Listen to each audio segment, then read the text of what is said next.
Welcome to the show, everyone. This is JR, founder and CEO of Social Market, here with another episode for the Social Ledger Report. We need to cover what's happening in the markets. But first, I should note that this is our development environment where we are making some updates. So you might notice that the UI is a little bit different, and a little bit more on that later. So right now, we're seeing the market's leaning more towards altcoins and Bitcoin, so it's interesting. It looks like fear is still at 39%, or it's leaning more on fear, so people are more fearful in the markets. Inflation is still right around 3%.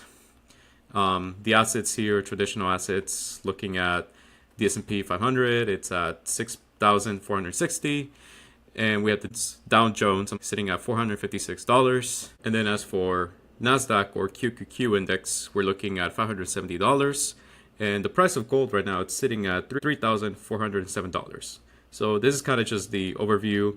For those listening in on the podcast with Spotify or Apple Podcasts, kind of just give you the numbers here of where the market is sitting. If you're watching this on YouTube, you can kind of see for yourself. All right, so now into the crypto markets. So first, just to showcase here some of the UI updates, you can always look at it later this week on app.socialmarket.tech.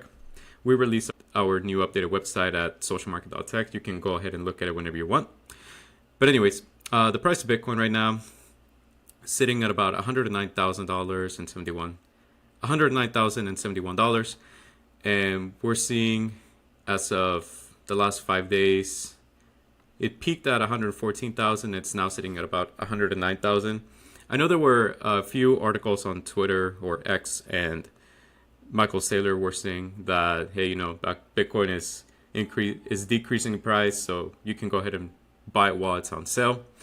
And I think we might see a trajectory of the price going lower and lower, which means that a lot of people are going to be buying more and more Bitcoin. So do what you will with that kind of information. But yeah, so this is pretty much the market overview.